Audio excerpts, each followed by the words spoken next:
Hi everyone, Joseph here with the Stampfl Experience. Today I want to share with you this very cool little backpack that I found in my never-ending search for the perfect backpack.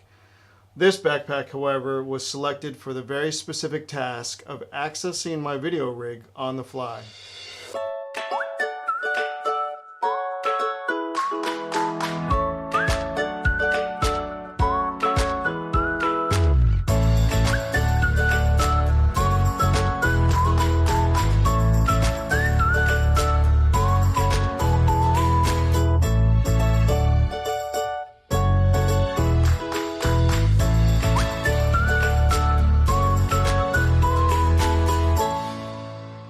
So let's jump right in.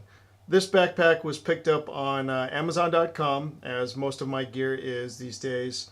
It's called the Beaspire DSLR backpack. Links will be below.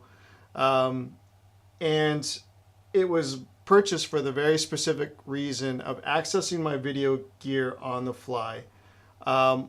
We had planned a family ski trip in Vermont, and knowing that I wanted to be able to access my gear to video my wife and my daughter skiing or just doing a little vlogging here and there, one of the big hangups that I have is accessing my video gear when it's already broken down. So, that means taking the monitor off or the microphone off or the lens off and packing it all away. But that just really kills the spontaneity of vlogging and accessing your gear. So really, with that in mind, I went looking for the ideal backpack that I could use while skiing and be able to access my my video rig as a whole on the fly. That means, while on skis, standing on the slopes.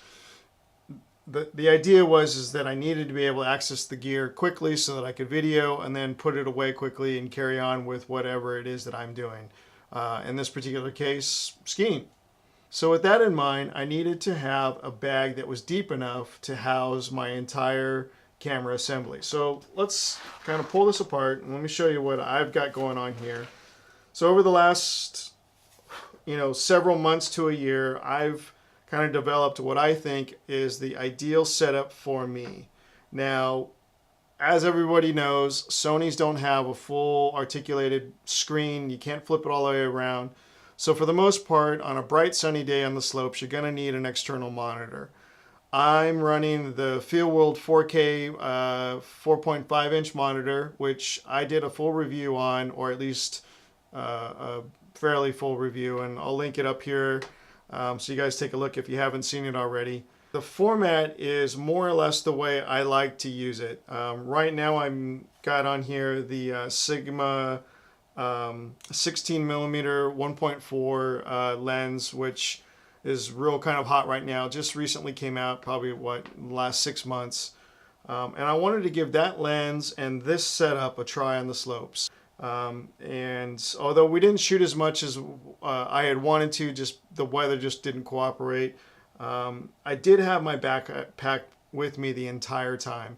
And kind of going back where I started with this, the format of my camera has been kind of tweaked over, or the camera rig has been tweaked over the last 6 months or so to a point where I'm pretty comfortable with it, where I can grab it, carry it, shoot it, do all the things that I want to do with it.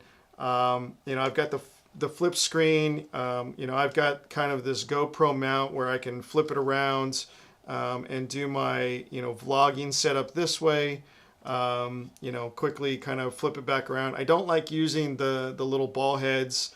Those things never seem to stay straight. They always kind of are twisting and turning. The GoPro setup really has worked out quite well. It's not perfect, but it is something that I'm happy with. So having said all of that, this is my setup, and the goal here was to find a bag that would be able to house this rig, an extra lens, in this case that Sony 18-105 that I mentioned earlier, and a water bottle, maybe a Gorilla Pod, and extra batteries, USB battery bank, so forth and so on. So having, looked through, 100 plus different bags online, it's really hard to kind of judge the size and the characteristics and how they're all going to work out. And I did finally stumble across this particular bag, and at the time of purchase and time of review, this bag's going for $59.99, which I think is a real bargain for what you get here.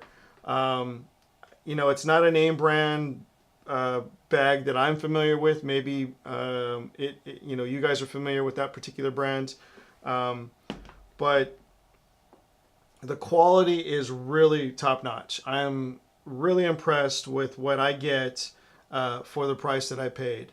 I won't go into an in-depth review of the bag itself. I'm sure there's plenty of those out there.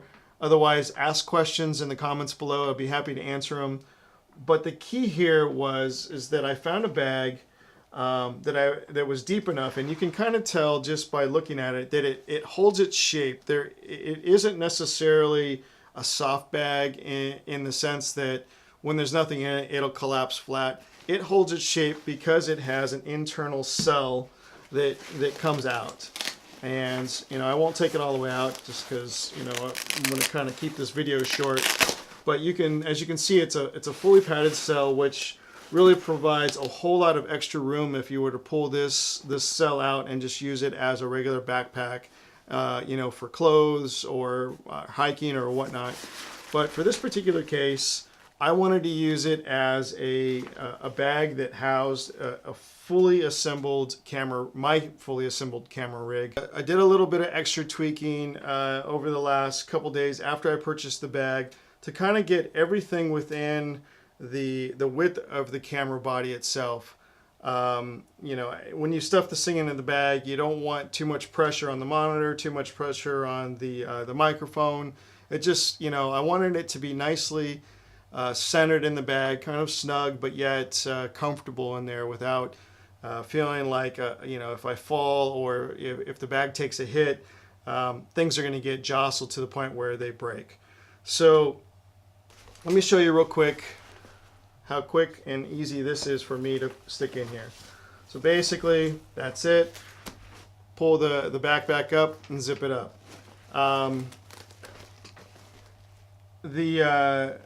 The internal dividers, I have to say, are not the original dividers.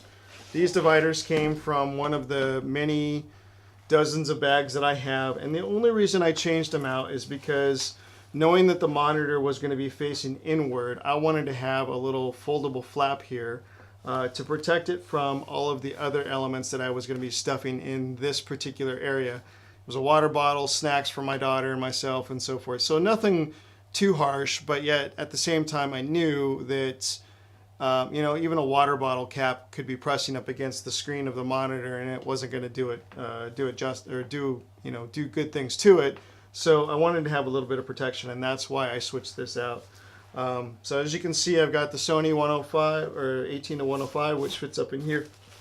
I just happen to have this is the rain cover that comes with the bag. And I just had that stuff in here for now. Just, the trip is over. I wanted to do a quick video to show you guys, so I stuffed that in there. But again, the key here was the camera rig setup, fitting in here, being able to zip it up.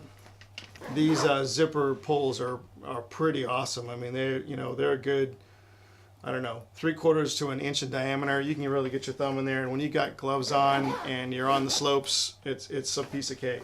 So overall, the bag is, a little bit on the deep side for what I would want to be skiing with, because you got to get on and off the lift. So I was pulling the bag on and off each time I was getting on the lift, which was, a little bit challenging, but, definitely worth having my gear with me.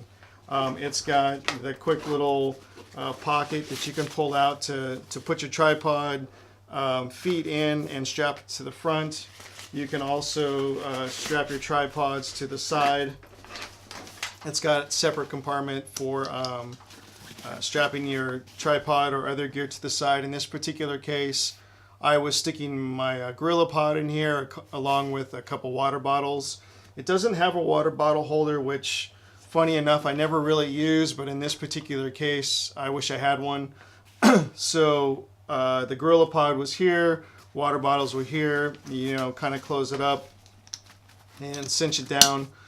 Pretty straightforward. It worked out really well.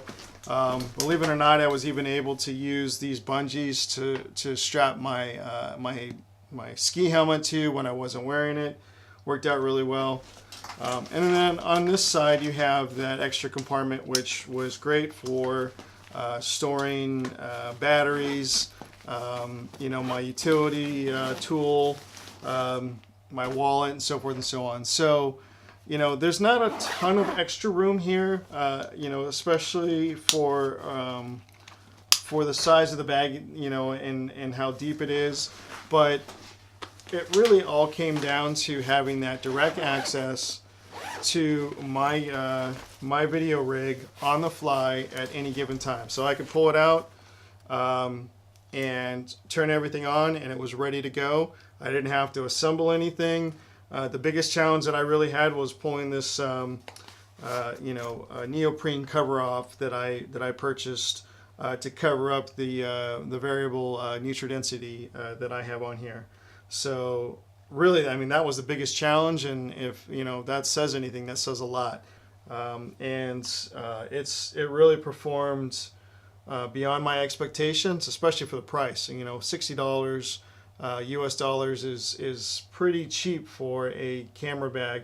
And I guess just real quick to kind of give you a little last detail, it does have some additional pockets in the flap, just a zippered here and a mesh pocket here, and it does have the zippered cover so that when you unzip the back, you know, things don't come falling out. So again, great product, real happy with it, and hope to get many years of use out of it. Overall, this bag worked out really well for me. Really happy with the price, the construction, the overall format of it. Being able to pull my camera out, shoot on the fly, put it back and repeat, worked out and was a game changer for me on the ski slopes. Love to hear what you guys think. Please post in the comments below if you have any suggestions on what you think might be a better bag for me in my never-ending search for the ideal bag. You know, please let me know. Thanks again, everybody, for watching. Please subscribe if you haven't already. Hit that like or dislike button. And until the next time, thanks, guys.